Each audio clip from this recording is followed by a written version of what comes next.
Okay, this is my second video, and this is the part where I defend the DS. Now, well, the DS.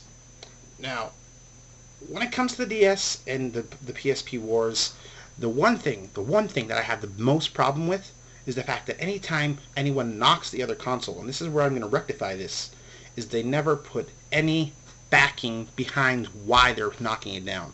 Like they'll say the DS has no games, and the PSP has all the games, and they don't mention any PSP games except for God of War. That's the only thing that I ever heard come up. Or, I don't know, some of the other ones, disgiea, and a couple of the others. But the point is, anytime I hear them knocking it, they tend to just throw that out there and just leave it there, and then act cool as though they've somehow made some major comment that backs their points, which in a debate that doesn't wash. Now, I'm going to rectify this, like I said, from my last video that I put up, and I'm going to now take up my own challenge that I did to myself, and I'm going to mention at least 3 high-quality DS games in all those categories I made. Now, with the FPSs, and this is just at least, I'm actually going to go over with some of these, and some of them, I haven't even gotten to the limit of how many there are yet.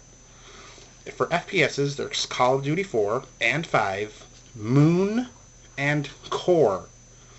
For other shooters, outside of just FPSs, there's the Brothers in Arms, which is probably one of the best graphically powered games on the DS, Nanostray 2, Bangai O Spirits, Metal Slug 7, Big Bang Mini. Oh man, that game's awesome. Big Bang Mini, one of the best arcade-style shooters I've actually played in a while. Megaman ZX series, the Megaman ZX series, and Contra 4. For platformers, this is where it gets really good. You got the Sonic Rush series, which is some of the best Sonic games that have come out in a while. And that's for all consoles, including home consoles. But they're really good. That's not a knock at the Sonic games. It's really, really good games. Then there's the N Plus series, which I know is a multi-platform game. There's the 4 Castlevania games, which are exclusive to the DS. The Mario 64 DS, Yoshi's Island DS, and there's 4 more, but I'm going to keep moving on. Then for RTSs, and RTS is really the genre that shines on the DS with the touchscreen, because you can really use it properly, almost like a mouse and keyboard. But for RTSers, there's Final Fantasy 12 Reverent Rings, Blue Dragon, Heroes of Mana, Lost Quest, an amazing game.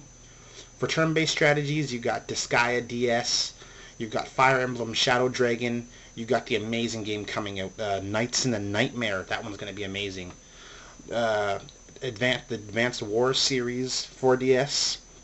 And for racers, you have Mario Kart DS, Trackmania DS, Grid, Need for Speed, Carbon, Own the City. And for RPGs, the DS is probably one of the most RPG-filled consoles out right now.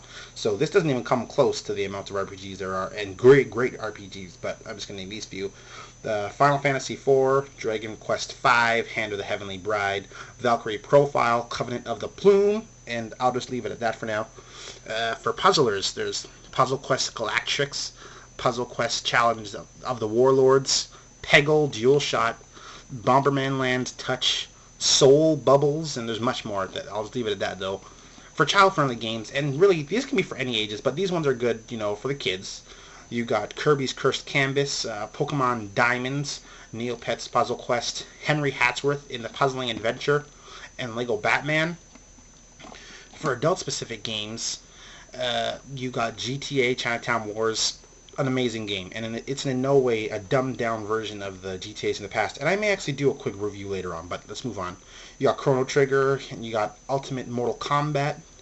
For first-party games made by Nintendo, you got Mario & Luigi RPG 3, New Super Mario Bros., Metroid Prime Hunters, Tetris DS, WarioWare Touched, Mario Party DS, Mario vs. Donkey Kong 2, and much of the minis.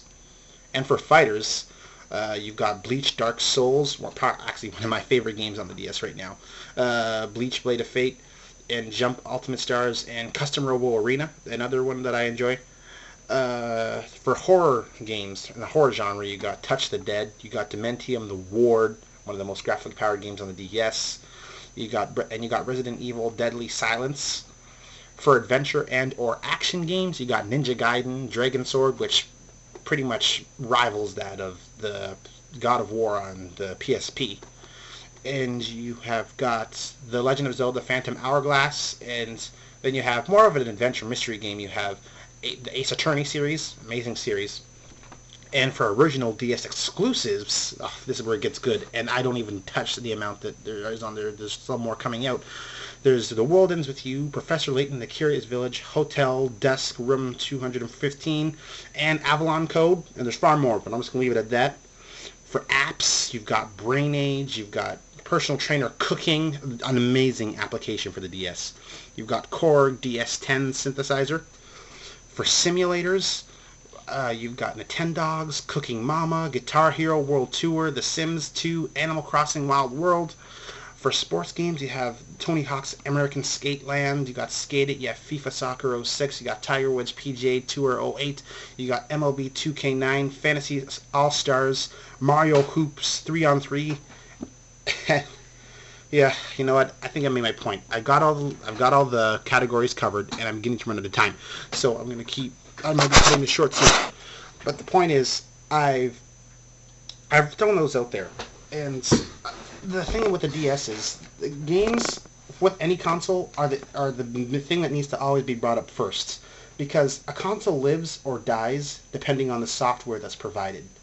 I enjoyed my PSP for the time that, well, the first couple months. I really loved it. I truly did.